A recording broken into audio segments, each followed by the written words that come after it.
Hello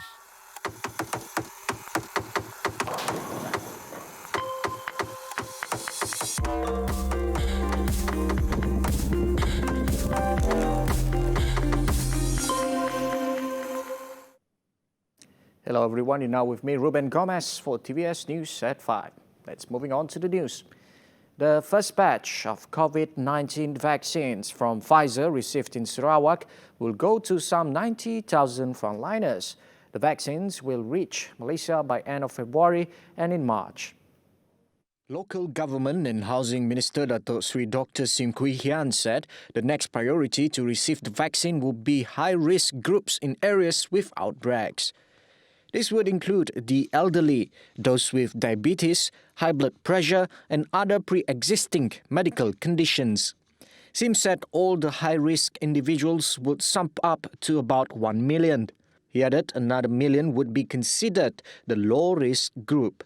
Dr. Sim said the last group to get the vaccination would be low-risk Sarawakians who are not eligible for free vaccines from the federal government.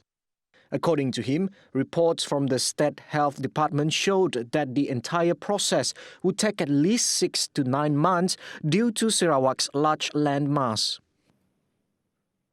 40 individuals from 3 different non-governmental organizations, NGOs, had lent assistance to restore Rajani Borhan House, which had collapsed due to the previous flood.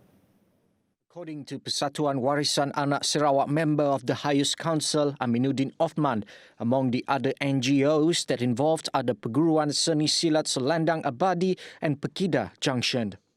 Semua kita berasa clearkan untuk membantu saudara kita ni.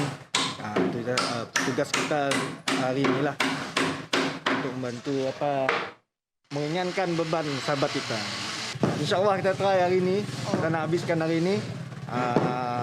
Dapat juga keadaan cuaca, kita akan teruskan di hari yang lain.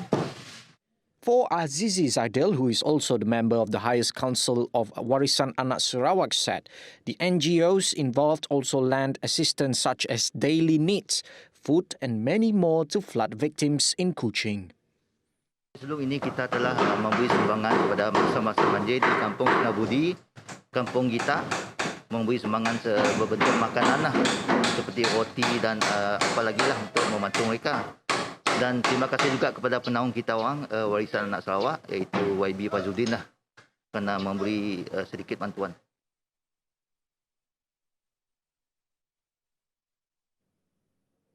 Health Director General Tan Sri Dr. Noor Hisham Abdullah has expressed concern over the recent spike in the number of COVID-19 clusters involving workplaces. He said from January 6 until yesterday, a total of 350 new clusters were reported and 225 out of them were linked to workplaces. Dr. Noor Hisham said during the same period, 112,225 people had been screened, of which 28,477 cases were confirmed COVID-19 positive from the clusters. Therefore, he urged all employers and their employees to work hand-in-hand in assisting the ministry to contain the COVID-19 transmission at workplaces by always adhering to the stipulated standard operating procedures (SOPs). He said employers were responsible to provide conducive residential areas for their employees and ensure that they always practice infection prevention measures. According to Dr. Noor Hisham, employees must also avoid gathering in confined places and observe physical distancing at all times. The Malaysia Digital Economy Corporation's MDEC expectation to hit 20% growth in e-commerce contribution to the digital economy. It can be achieved as the COVID-19 pandemic has given a huge boost to digital adoptions among entrepreneurs. Vice President of Digitally Powered Businesses for Industry Supply, Gopi Ganesalingam, said that in 2019, the digital economy had contributed 19.1% to the gross domestic product. Gopi said ASEAN is one of the fastest growing economies in the world. Connecting and promoting Malaysian tech business to the region as a start will be a huge boost. He said Malaysia is already holding leadership position in many tech sectors.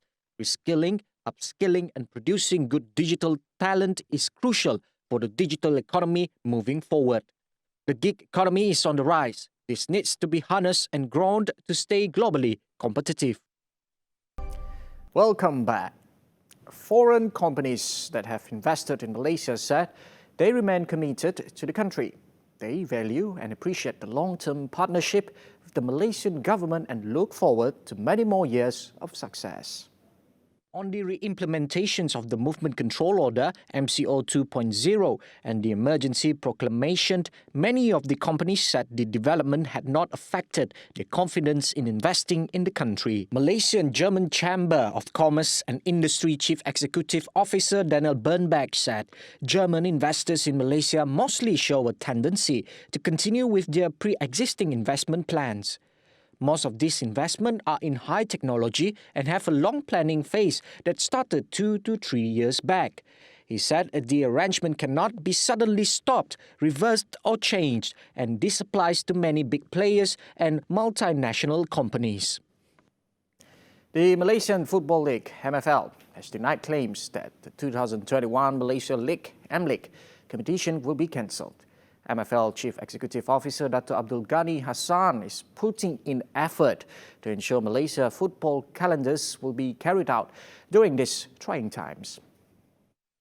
Abdul Ghani explains that his party is currently working with the Ministry of Youth and Sports, Ministry of Health Malaysia, National Security Council and National Sports Council to implement the best method in ensuring that all the stipulated standard operating procedures are complied to. Abdul Ghani also expresses his disappointment after seeing the false report claiming that the Malaysian League 2021 had to be cancelled because it also had a negative impact on sponsors other than the government agencies that has come forward in helping MFL and bringing success in the planning of the local league. The statement also revealed that MFL, as the governing body of the M-League, will issue a media statement regarding this year's local footballing schedule by next week. Police in the Netherlands have arrested the alleged head of one of the world's biggest drugs gangs on a warrant issued by Australia. Listed as one of the world's most wanted fugitives, Suchi Lop was detained at Amsterdam Schiphol Airport.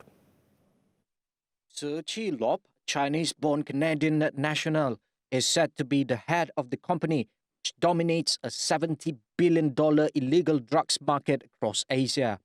Australia will now seek his extradition to face trial there. The Australian Federal Police, AFP, believe the company, also known as the Samgor Syndicate, is responsible for up to 70% of all illegal drugs entering the country. The 56-year-old has been compared to the Mexican drug lord Joaquin El Chapo Guzman because of the scale of his alleged enterprise.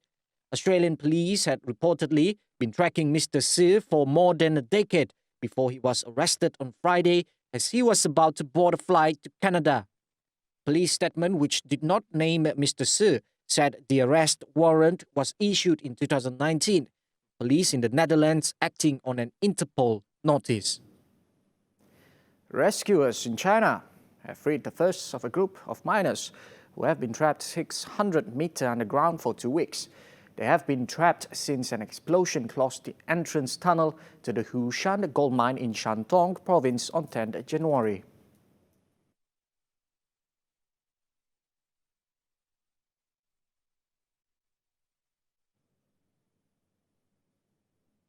Well, sorry for the inconvenience.